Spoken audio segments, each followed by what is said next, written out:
أعوذ بالله من الشيطان الرجيم بسم الله الرحمن الرحيم الحمد لله رب العالمين وصلى الله على سيدنا محمد وآله الطاهرين. We were discussing verse number 282 about loan contracts. يا أيها الذين آمنوا إذا تداينتم بدين إلى أجل مسمى فاكتبوه. O you who have faith, when you make a loan contract to a appointed time, write it down. We discussed different aspects of the verse. As you remember, the verse was very long and it talked about many different aspects of this contract until we came to this part of the verse وَلَا يَأْبَ الشُّهَدَاءُ إِذَا مَا دُؤُوا وَلَا تَسْأَمُوا أن تكتبوه صغيرا أو كبيرا إلى أجله. The witnesses must not refuse when they are called, and do not consider it wearisome to write it down, whether it be a big or a small sum. And we discussed that there's a difference between bearing witness and between providing testimony. Bearing witness, of course, is wajib ala al-kifayah. That means it is wajib if there is no other person to bear witness. But providing testimony after someone has borne witness is wajib, if of course there's no harm or anything like that. Now here, the next sentence in the verse says, ذَلِكُمْ أَقْسَطُ عِنْدَ اللَّهِ وَأَقْوَمُ لِلشَّهَادَةِ وَأَدْنَى أَلَّا تَرْتَابُوا. That is more just with Allah and more upright in respect to testimony, and the likeliest way to avoid doubt.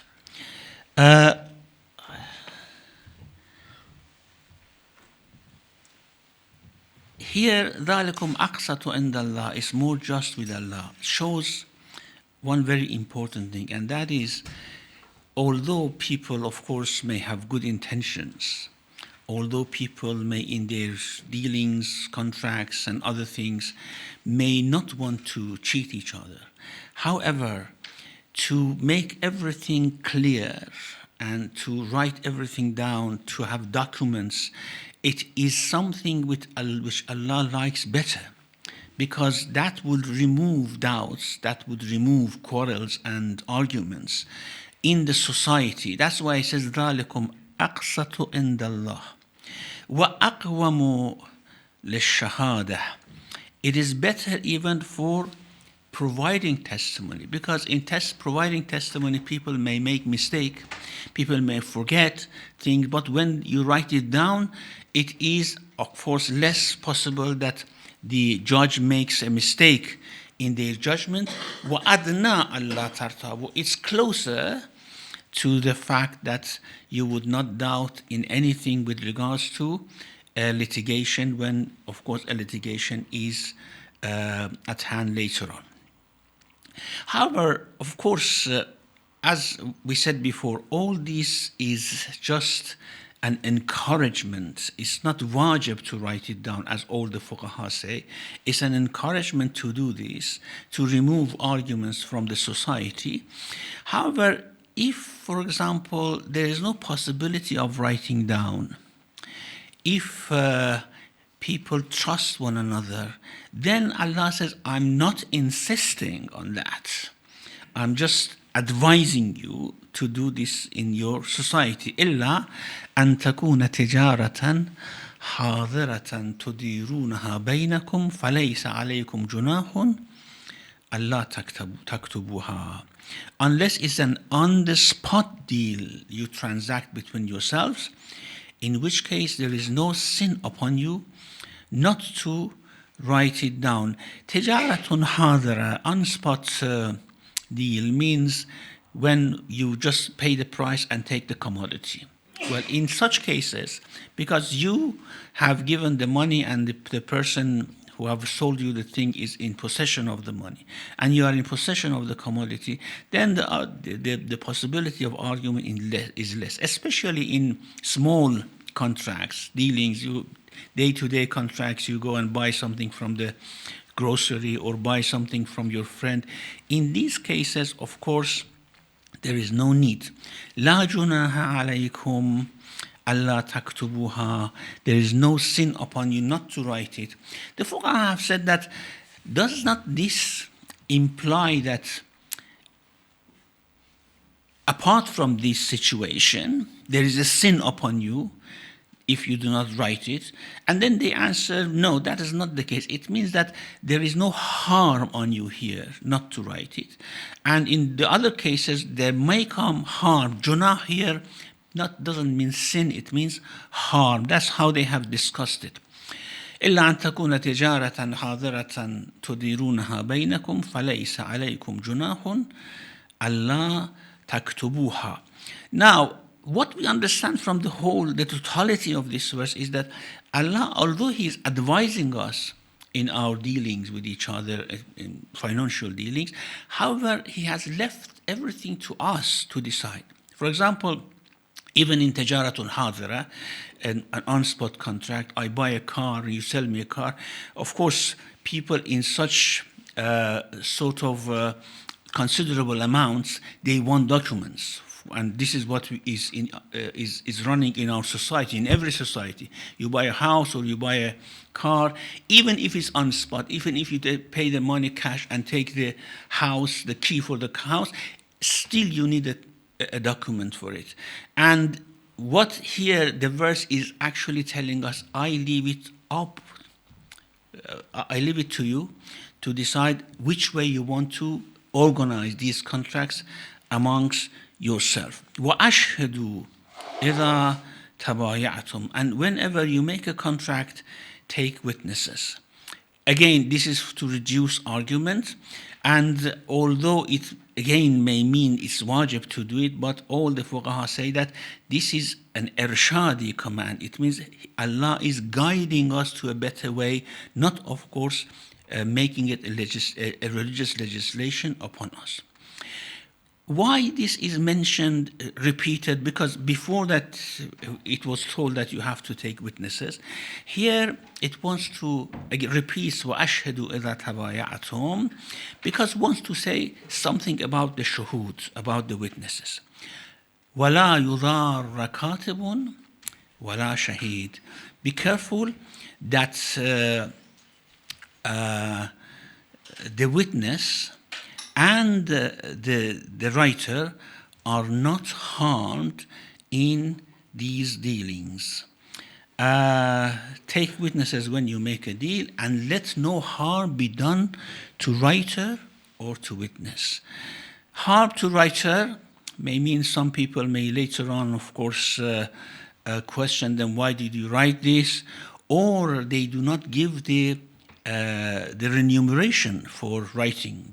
You know, in those days especially, writers were not as many, and not many people knew how to write, and some people were actually having their day-to-day life run by taking wages for writing things down. And it's, even today, I mean, even if you go and want to write a contract, you have to pay something. La yudhar rakatun means they should not be harmed, they should not be wronged in this case, and the shaheed and a witness should not be harmed for providing testimony or bearing testimony. There's some of the commentators have said that, for example, their expenditure for travel should be paid, and they should not be coerced if they bear a witness or they provide a testimony. This is the meaning of La yudhar rakatun wala shahid. Why is this mentioned? Because usually these things happen, and people who want to bear testimony, who want to provide testimony after bearing a witness, may be coerced to do otherwise. وَإِن تَفْعَلُوا فَإِنَّهُ فُسُوقٌ بِكُمْ. And if you do this, if a writer is harmed, if a witness is harmed, this is fusuq. Fusuq is khuruj an ta'atillah, is to go out of the obedience of Allah. This is the meaning of fisq. So, for example, if a Muslim does not pray, or if a Muslim, for example, consumes alcohol, we say that they are fasiq, not kafir. Kafir is someone who does not believe.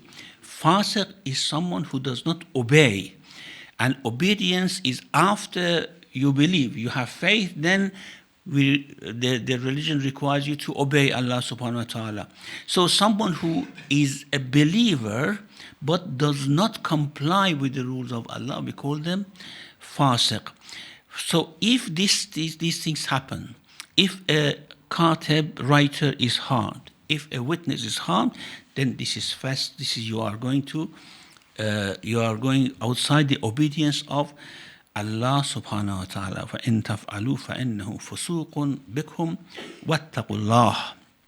Wattaqu Allah means fear God in all these that I have mentioned, in all these guidelines that I give you, and some of them are of course very considerable, like not harming a writer, not harming a shaheed. Wattaqu Allah wa yu'allimukum Allah. And Allah is, by these rulings, Allah is teaching you how to deal. Of course, you are free to organize your social interactions inside the framework of Sharia. However, Allah is now advising you to these things so that everything is clear. وَيُعَلَّمُكُمُ اللَّهُ. These things are quite obvious now in our society. However, in the past, maybe these things were not as obvious as they are. Allah taught people to do this, and then they became accustomed, and gradually they become quite established. وَاتَّقُوا اللَّهَ وَيُعَلِّمُكُمُ اللَّهُ. Allah is teaching you whatever is in your benefit. وَاللَّهُ بِكُلِّ شَيْءٍ عَلِيمٌ. And of course you are in the knowledge of, you are receiving knowledge from someone who knows everything. Now, here about وَاتَّقُوا اللَّهَ وَيُعَلِّمُكُمُ اللَّهُ. Some mystical exegesis have said that this shows that if you have taqwa, Allah teaches you many things. You don't need to, for example, to go through this arduous and complicated process of learning and teaching and learning. If you have taqwa, Allah teaches you. وَاتَّقُوا اللَّهَ وَيُعَلِّمُكُمُ اللَّهُ. Almost all other commentators, except those mystical exegetes, have actually opposed this. Allama Tabatabai rahmatullah alayhi says that this, of course, it may be true in certain aspects, and especially in insightful knowledge, ma'rifah. If we have fear of Allah, if we have taqwa, Allah teaches us that ma'rifah. Not, of course, things about fiqh, not things about hadith, not things about commentary of the Qu'ran. These are the things that we have to learn ourselves. But ma'rifah comes after taqwa. However, that cannot be understood from this sentence. Because if it was like that, it should have said, وَاتَّقُوا اللَّهَ يُعَلِّمْكُمُ اللَّهُ. Fear God so that as a consequence Allah teaches you. However, what the verse is, the sentence is وَاتَّقُوا اللَّهَ وَيُعَلِّمُكُمُ اللَّهُ. So يُعَلِّمُكُمُ اللَّهُ is not a consequence of taqwa. And therefore, that argument is not valid. Okay, the following verse 283, وَإِن كُنْتُمْ عَلَى سَفَرٍ وَلَمْ تَجِدُوا كَاتِبًا فَرَهَانٌ مَقْبُوضَةٌ. If you are on a journey and cannot find a writer, then a retained pledge shall suffice. Again, this is just advice, it's not wajib. And it's not the case that only in journey, in travel, a retained pledge. Rahan is something that you take for security from someone else, like a secure loan, for example, that you have to block something of your property so that you retain some loan from the bank. And here, for example, they gave something precious as a security and took a loan or made a contract like that. Now, that is, of course, permissible whether you are traveling or whether you are not traveling. However, because in traveling usually you may not find witnesses, you may not find writers, it is more probable. So وَإِن كُنتُمْ عَلَى سَفَرٍ وَلَمْ تَجِدُوا كَاتِبًا فَرَهَانٌ مَقْبُوضًا. A retained security is enough. You don't need to write it down. And of course, retained maqbooda means the rahan is not complete unless it is given to, it's in your hand, and then you may make the loan contract. However, I said all these, but if you trust each other, you may just ignore all these. And you may just make contract on trust rather than on these documentations. فَإِنْ أَمِنَ بَعْضُكُمْ بَعْضًا فَلْيُؤَدِّ الَّذِي اؤْتُمِنَ أَمَانَتَهُ وَلْيَتَّقِ اللَّهَ رَبَّهُ. And if one of you entrusts to another, let him who is trusted deliver his trust. It means that, of course, it is permissible to do that, but it is very important that the one who's trusted should return deliver the trust back. فَإِنْ أَمِنَ بَعْضُكُمْ بَعْضًا فَلْيُؤَدِّ الَّذِي اؤْتُمِنَ أَمَانَتَهُ. And of course, this is not only in this case, in every case, returning the trust, returning amana is one of the most important and most crucial tenets of faith. Even it's an act of worship, giving back the amana. It's reported from the Prophet, peace be on him, قال رسول الله صلى الله عليه وسلم لا تنظروا إلى صلاة الرجل وصومه وكثرة حجه ومعروفه وتنتنته بالليل ولكن انظروا إلى صدق حديثه وأدائه للأمانة. This is a very, very eye-opening hadith, as we have in the Quran, إن الله يأمركم أن تؤدوا الأمانات إلى أهلها. Allah commands you to return the trust. يأمركم is a very, very, of course, a strong expression of obligation. Commands you to do that.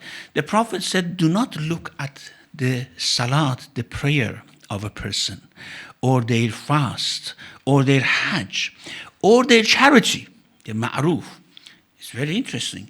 لا تنظروا إلى صلاة الرجل وصومه وكثرة حجه, every year going to hajj, ومعروفه وتنتنته بالليل, and that broken voice in their salatul layl. Ya Allah. So what should we look? That broken voice of with tears in salatul layl. ولكن انظروا إلى صدق حديثه وأدائه للأمانة. But look at their honesty and in returning the trust. If someone do all those things, even very charitable and everything, but is not trusted, is not truthful, then this is not regarded as a religious person. And this very famous hadith that, of course, you have heard from the Manabir, قال الإمام زين العابدين عليه السلام لو أن قاتل أبي ائتمنني على السيف الذي قتله به لأديته له. If the killer of my father had entrusted me with the same sword with which he killed my father, I'll return it to him. If he comes and asks for it, I return it to him. This, of course, is a very, very extreme case for ada'ul amana. So, فَإِنْ أَمَنَ بَعْضُكُمْ بَعْضًا فَلْيُؤَدِّ الَّذِي اؤْتُمِنَ أَمَانَتَهُ وَلْيَتَّقِ اللَّهَ رَبَّهُ. They have to fear their Lord. It means that Allah is going to deal with them. If they did not do it, their Lord, the one who's providing for them and sustaining them, is going to question them in that regard. And also the other thing is that when you bear witness, you have to provide testimony. It's wajib that if you have borne witness, unless if you say, I don't want to bear witness, there are others, you take them as your witness. But if you accept to bear witness, then you have to provide testimony after you have borne. وَلَا تَكْتُمُ الشَّهَادَةِ. Do not conceal testimony. Do not conceal shahada. وَمَنْ يَكْتُمْهَا فَإِنَّهُ آثِمٌ قَلْبُهُ. And whoever does that, then his heart will indeed be sinful. Because of course, by not providing shahada, you do not do anything, any action. It's the action of the heart. Because as we have actions of the body, we have actions of the heart as well, and we will of course discuss it in details, inshallah, in the next verse. The action of the heart is also important. So the heart is sinful. Anyone not doing it, وَمَنْ يَكْتُمْهَا فَإِنَّهُ آثِمٌ قَلْبُهُ وَاللَّهُ بِمَا تَعْمَلُونَ عَلِيمٌ. And of course, Allah knows whatever you do. The verse number 284 is actually a sort of good finishing sentence for all the injunctions mentioned in the verse and all the injunctions mentioned in the surah, in Surah Baqarah, because we had lots of legislations, injunctions, and things like that. Now it is a sort of concluding verse, and then we have two other verses which come, 285 and 286, which are the ending verses, which are somehow a sort of seal on Surah Baqarah. Now 284, لله ما في السماوات وما في الأرض وأن تبدوا ما في أنفسكم أو تخفوه يحاسبكم به الله فيغفر لمن يشاء ويعذب من يشاء والله على كل شيء قدير. To Allah belongs whatever is in the heavens and whatever is in the earth, and whether you disclose what is in your hearts or hide it, Allah will bring you to account for it. Then He will forgive whomever He wishes and punish whomever He wishes, and Allah has power over all things. لله ما في السماوات وما في الأرض. Of course, this is both in terms of khalq, creation, and in terms of mulk, kingdom, or milkan wa mulkan, as some commentators have mentioned. Milkan means in terms of possession, everything belongs to Allah.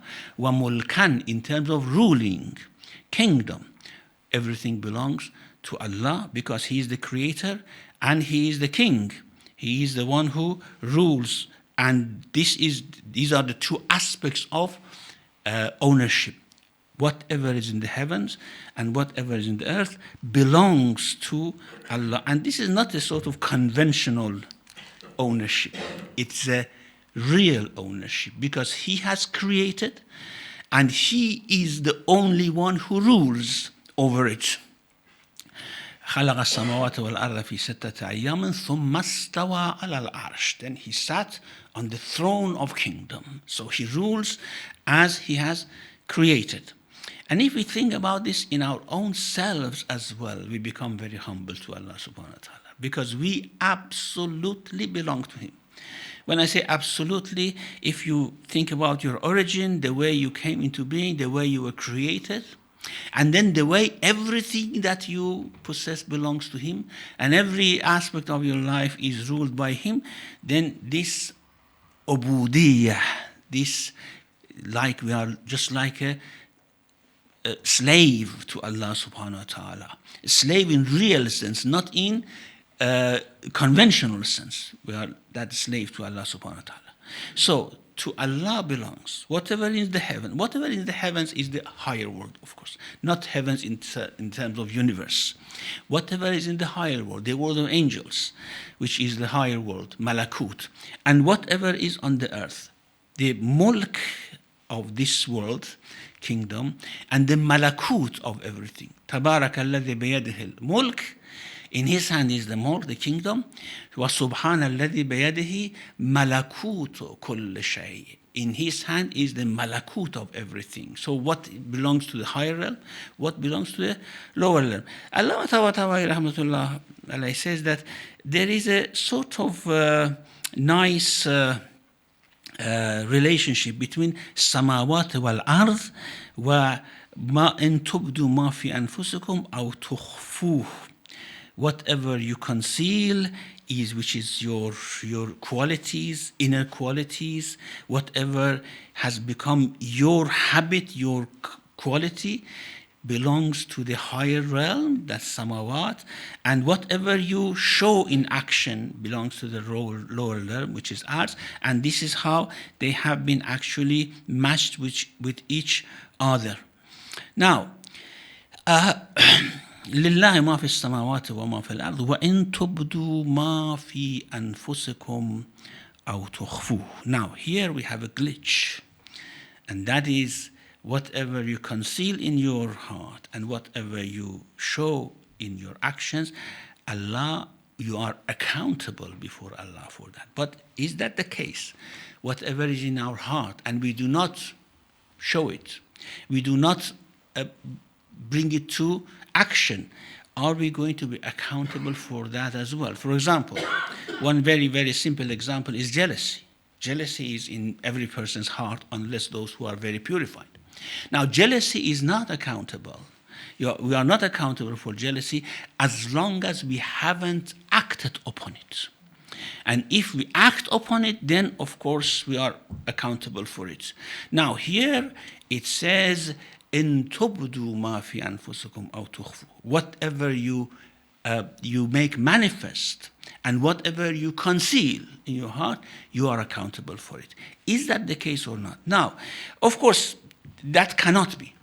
And all theologians have said that it's not possible because there are sometimes things come to our mind unintentionally. We think about a sin. We imagine a sin. And then, of course, we have no intention to do that sin. But it just comes to our mind. It's not controllable.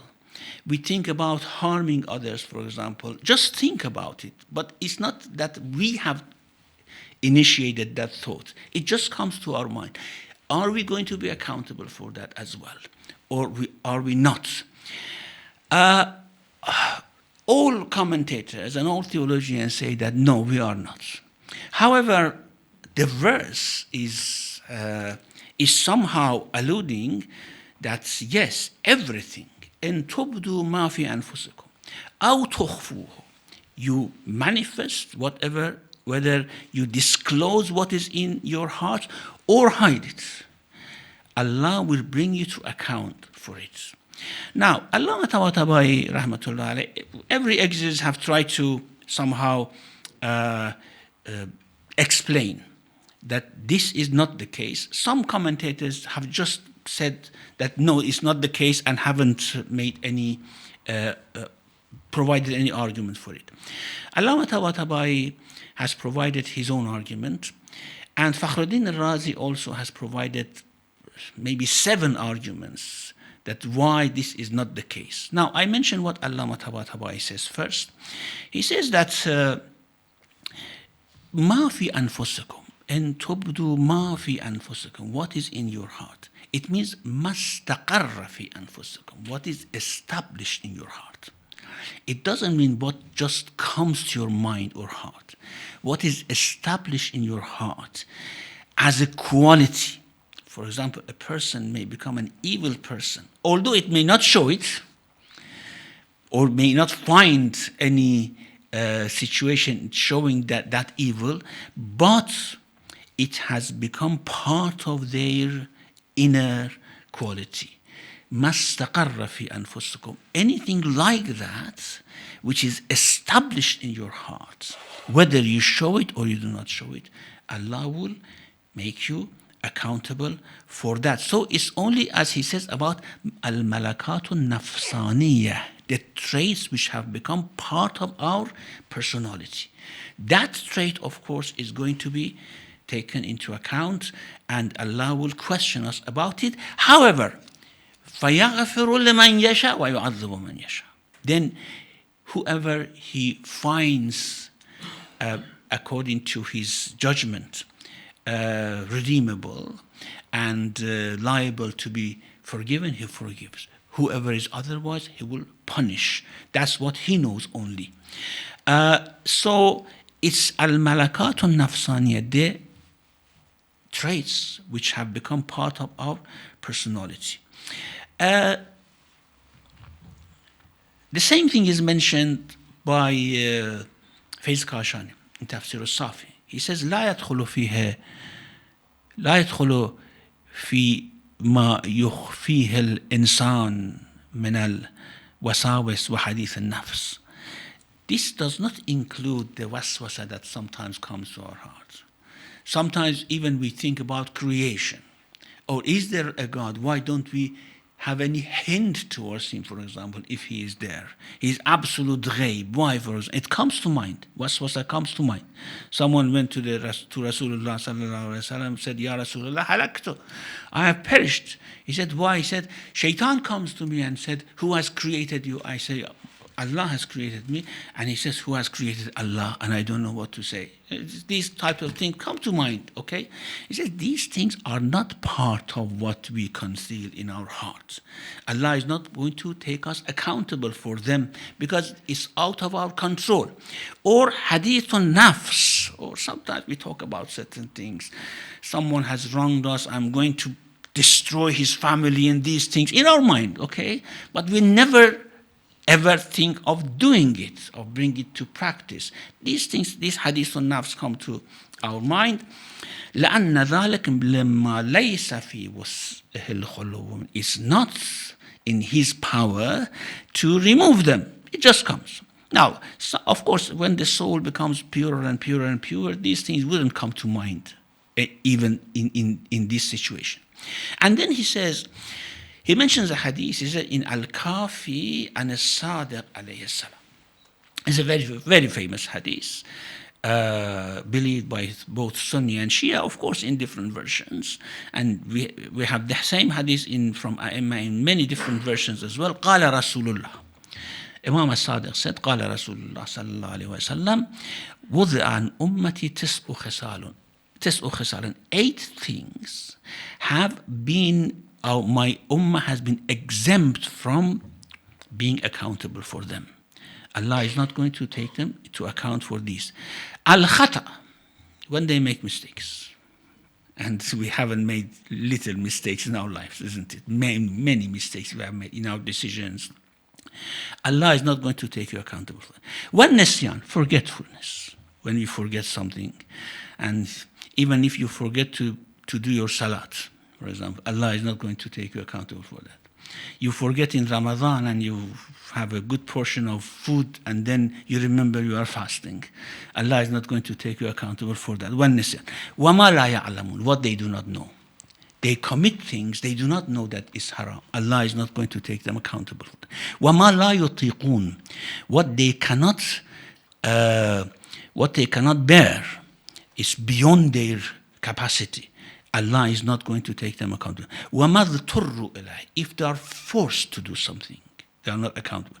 وَمَا اسْتُكْرِهُ عَلَيْهِ, if they are forced reluctantly to do something, if they are reluctant to do something. مَا اضْطَرُّوا عَلَيْهِ means, for example, you don't find any food, you eat pork. This is istirar. مَا اسْتُكْرِهُ عَلَيْهِ, someone forces you to eat pork, for example. They are not. وَالطِّيَرَةِ والوسوسة في التفكر في الخلق. Tiyara is just thinking about good woman, bad woman. And waswasa في التفكر في الخلق. This waswasa which comes about creation. People doubt about Allah, for example. Sometimes doubt about resurrection. Is it possible? Are these descriptions about paradise, for example, true or not true? How is it possible?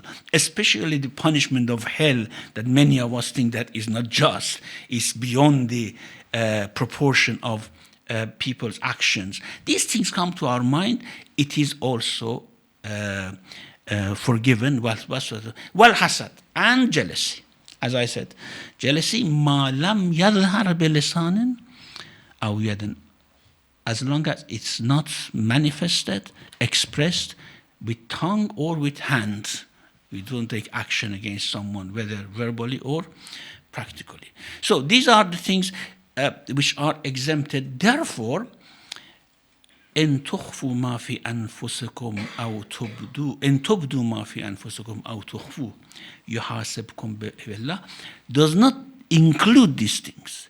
It is only what has become established in your heart.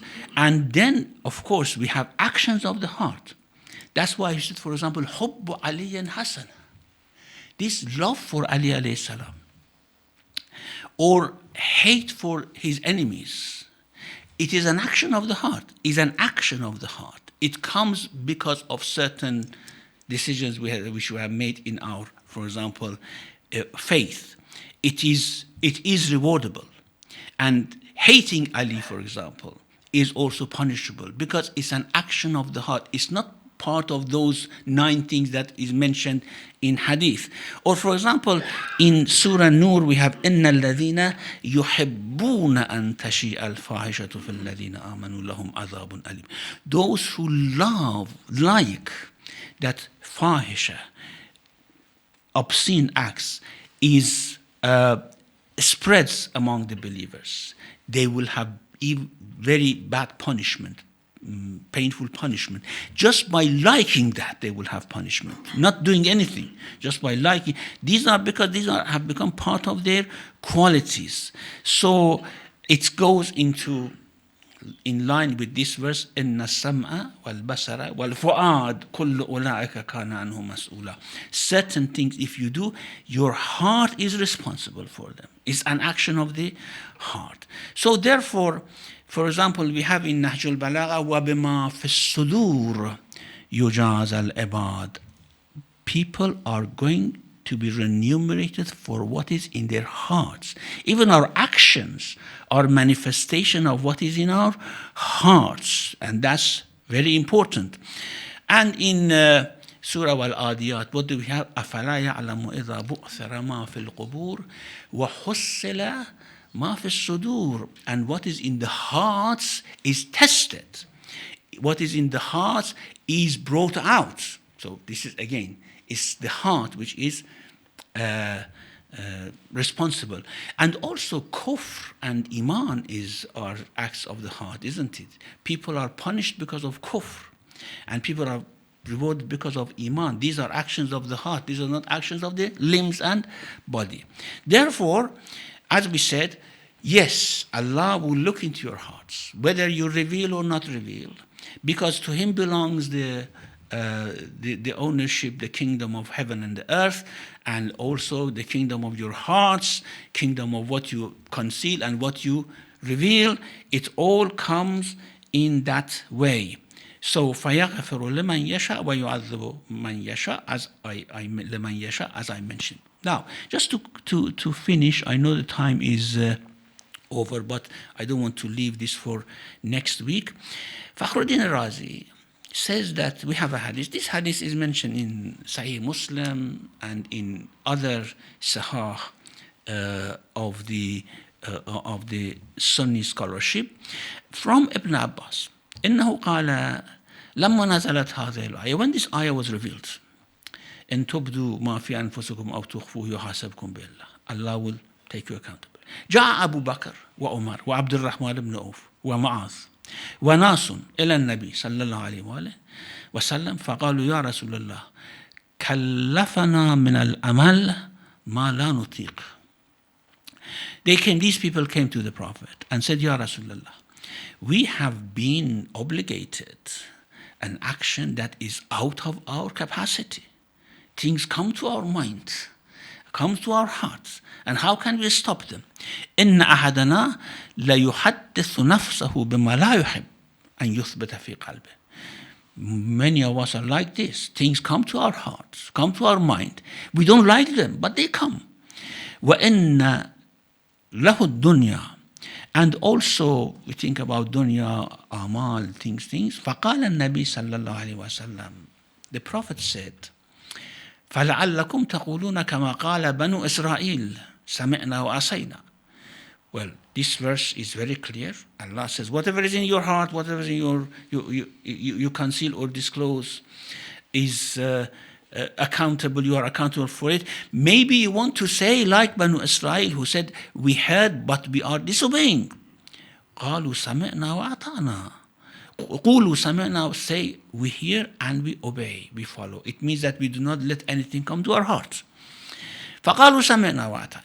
They said, okay, we hear and we follow. واشتد ذلك عليهم. But this was very hard. It's impossible. You remove these thoughts from your mind or heart. فمكثوا في ذلك حولا. For 1 year, They continued like that. فَأَنزَلَ اللَّهُ تَعَالَى لَا يُكَلِّفُ اللَّهُ نَفْسًا إِلَّا وُسْعَهَا. Allah will not obligate anyone beyond their capacity and power. فَنُسِخَتْ هَذِهِ الْآيَةِ. This ayah was abrogated. That means this ayah is abrogated. إن تبدوا ما في أنفسكم أو تخفوا يحاسبكم به الله. Whether you disclose or conceal, Allah takes you accountable, is no more in effect. It has been abrogated. فقال صلى الله عليه وسلم إن الله تجاوز عن أمتي ما حدثوا به أنفسهم ما لم يعملوا أو يتكلموا به. Then the Prophet said, Allah has now removed that obligation from my ummah, things which come to their mind, as long as they do not practice or talk about it. Now, Fakhruddin Razi says that this cannot be. This hadith is certainly not acceptable. And apart from this hadith, Allama Tabatawi mentions many other riwayat in this vein about the sha'nun nuzul of this ayah, and says that none of them, because all of them are against logic and Quran. How is it possible that Allah obligates someone to something which has no power? It is illogical, it's against the Quran. In many other verses of the Quran which have been revealed in Mecca, this has been mentioned. It's not just in the following verse, which is لا يكلف الله نفسا إلا وسعها. It's not possible. And Fakhruddin Razi says that the problem has been answered in different ways. And then he says things which come to our mind are of two kinds, just as Allama Tabatabai said. One which is uncontrollable, the other which becomes part of our personality. These are, of course, taken into account, and the others are not. And then he says that what Mufassirin have said about this ayah being mansukh is, of course, unreasonable, because nasakh is about conventional matters. It's not about, for example, Allah says, Lillahi mulku samawati wal ard, to Allah belongs the kingdom of the heaven, and then later on he abrogates it. It's not possible. Abrogation is not possible in real things. In reports about reality, abrogation is only possible in conventional matters, and this is how he answers that. And therefore, the verse becomes, the meaning of the verse is very clear. Allah owns you. Allah owns whatever is in heaven and earth, owns you, your hearts, and whatever is concealed in your hearts or you disclose it, you will be responsible for it. And then, of course, Allah is the best judge, would judge who should be forgiven and who should be taken into account. فَيَغْفِرُ لَمَنْ يَشَاءُ وَيُعَذِّبُ مَنْ يَشَاءُ وَاللَّهُ عَلَى كُلِّ شَيْءٍ قَدِيرٌ وَصَلَّى اللَّهُ عَلَى مُحَمَّدٍ وَآلِهِ الطَّاهِرِينَ. Thank you, Majid Sheikh. We have about 20 minutes to clear any doubts or further discussion. Any brothers, sisters? Yeah.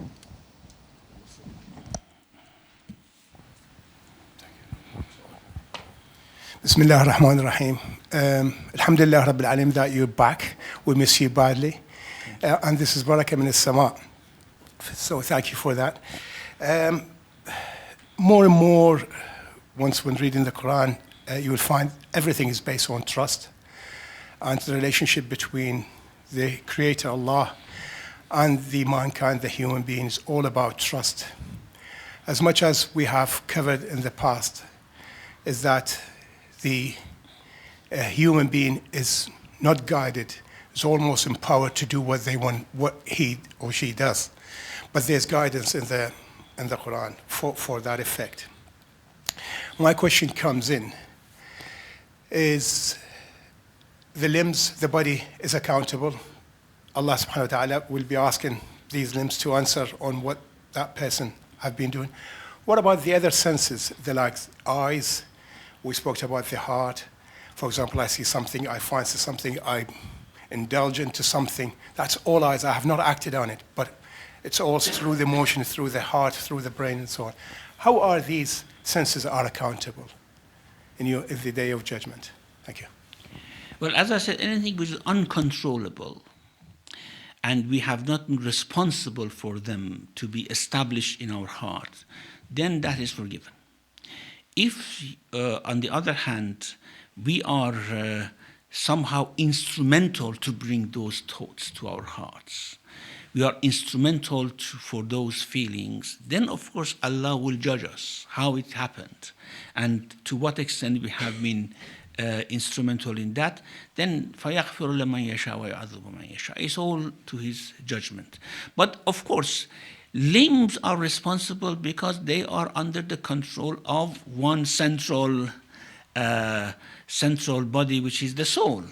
And in effect, the soul is responsible for all these things. When we say the eye is responsible, the hand is responsible, the ear is responsible, it means that, of course, because they are used by the soul, they are used by the heart, as to speak, they have become responsible for these things. Thank you. Any sisters? Yep. Assalamu alaikum. We missed you as well. Thank you so much. Question: if you give, if somebody borrowed the money, and if you taken some jewelry or something as a deposit, and there comes a time where he cannot give you the money back, and you are in a position that you need that jewelry to sell to get that money. So, is it obligatory on you to keep on pressing that person to pay you? No, because sometimes a situation happens where 2 years, 3 years, your situation is different, and you need that deposit, what you have given it to that person. The whole purpose of the deposit is that if you are not given your so you money can keep back, it. Yeah. you actually use that. You can keep it. As much as, of course, not beyond what you have given. Yeah. For example, if that thing worth more than what you have given as loan, then you take the amount of loan and give the rest back to the person. Yeah, so that's. Thank you. Nisa? Assalamu alaikum. I've got two questions, but I'll just have one and then you can see if anybody else. So I think I must have missed your last session. At the end of Ayah 280, am I right in interpreting that what it means is that to relieve someone of having to pay interest, in other words, to help somebody clear the debt, is a better charity than just giving out donation. Is that how I read the last part of Ayah 280? The last part of Ayah 280, let me have a look.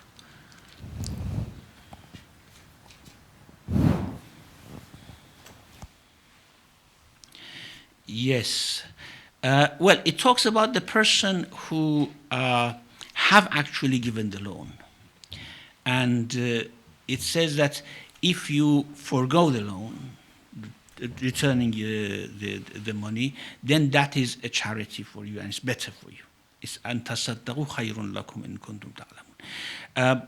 Instead of giving more time, it says وَإِن كَانَ ذُو أُسْرَةٍ فَنَذِرَةٌ إِلَى مَيْسَرَةٍ. If they are in difficulty, give them time until the time of ease. And if you just forgive, it's better.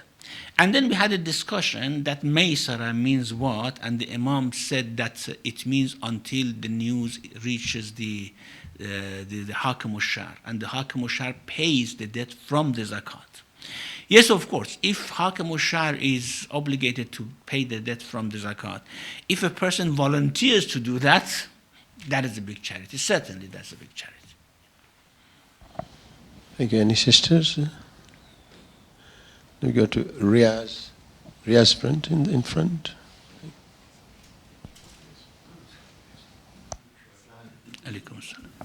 Assalamu alaikum, Shaykh. This part of the verse which you discussed about wattaqullah wa yu'allikumullah. You know, I exactly knew what are you going to ask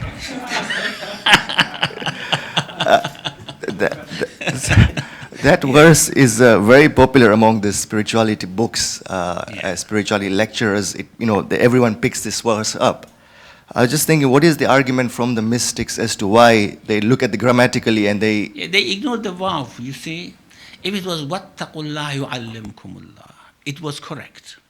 But sometimes mystics are somehow not bothering about these technical matters, you see. They say, well, this verse says, wattaqullah wa yu'allimukumullah means Allah will teach you. You don't need to go and learn things, just by taqwa they teach you. And I don't think we have any greater mystic in our contemporary time than Allama Tabatabai, who absolutely rejects it. Any sisters? Assalamu alaikum, Shaykh. Shaykh, you have used qalb and sadr. Was it interchangeable? What is the difference? And shaitan enters our sadr, not our qalb. Is that right? Well, they say sadr, qalb, fu'ad. These are different layers of the soul, different sort of depths of the soul. For example, qalb is deeper than sadr in the soul. But to distinguish them is very difficult, and they have provided very many different ways of distinguishing between the two. The best thing is to say that sadr is just an allusion, because the heart is in the sadr, is an allusion to the heart, and don't bother about these levels of depth of the soul in that. Yeah, shaitan, yeah, of course. Shaitan can come to our hearts. Shaitan can go to any depth of our soul and try to deceive us.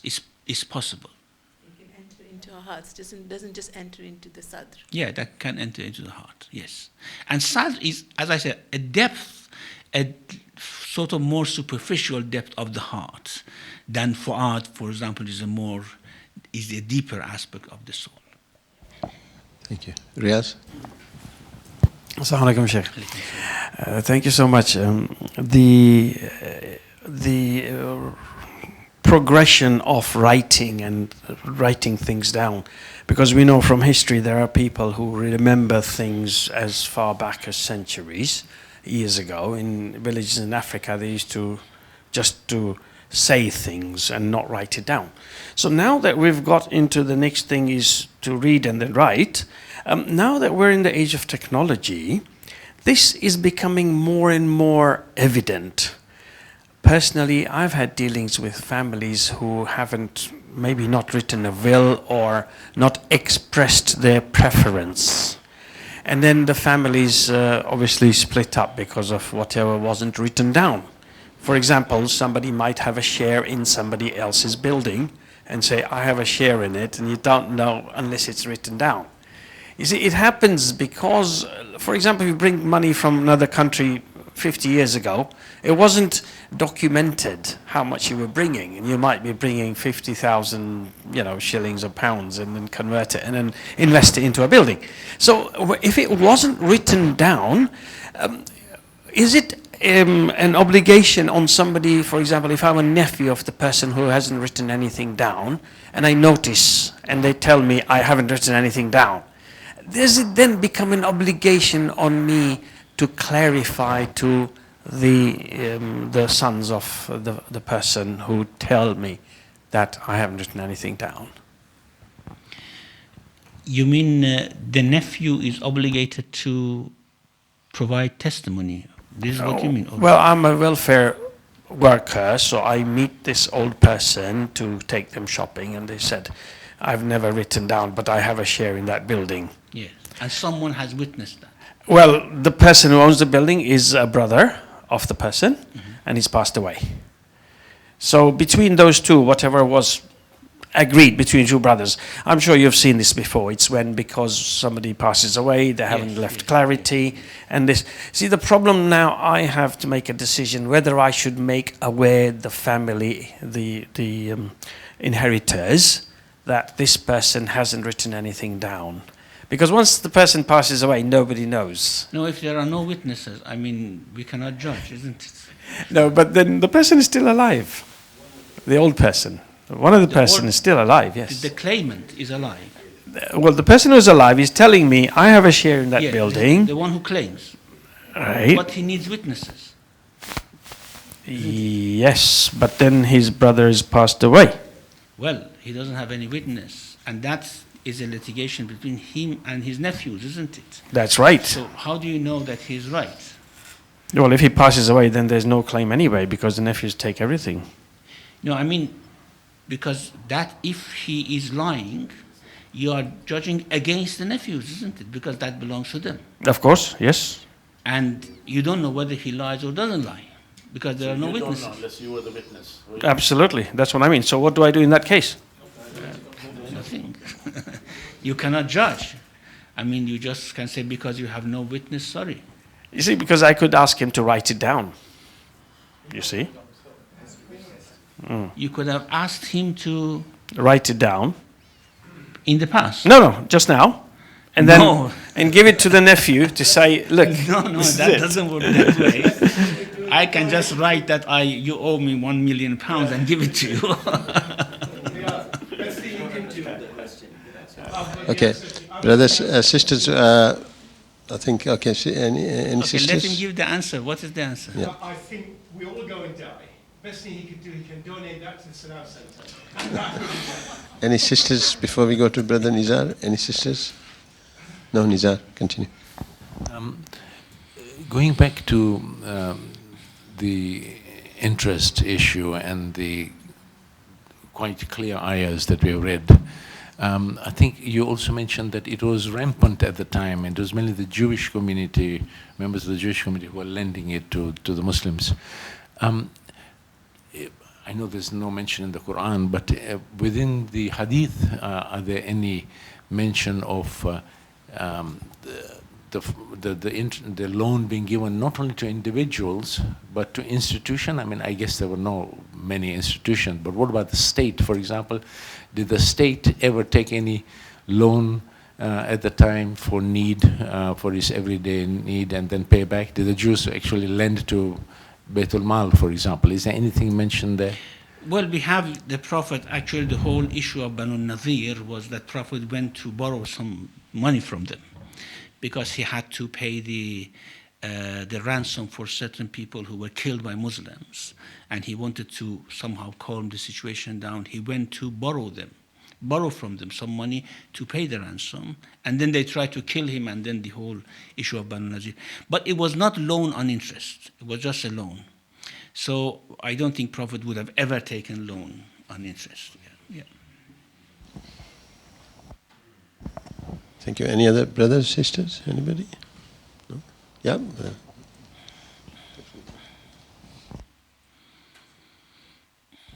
Assalamu alaikum. Sorry, Sheikh. One more thing. You mentioned about the heart, and it becomes part of the heart that then Allah will when you have to disclose it. The question is, can it become part of your heart if you're not acting on something? Does it ever, or unless you're acting on that thing that becomes a part of heart, could it become just with the thoughts are that much that it becomes part of your heart? You know, there are sometimes fleeting thoughts that come and go, and we are really annoyed by them. We don't like them, but they come. But sometimes we somehow dwell on things so long that it becomes part of our quality, part of our personality. And those qualities are what we call malakats. And malaka is something which builds our personality, and we leave this world with them.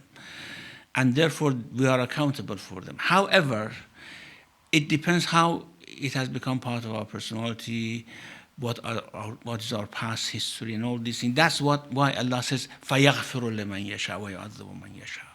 He may forgive, he may punish because of these differences. Thank you very much indeed, Sheikh. We are already 9 o'clock. We have finished over there. Thank you. Muhammad wa ali Muhammad. So we continue next Sunday? Inshallah.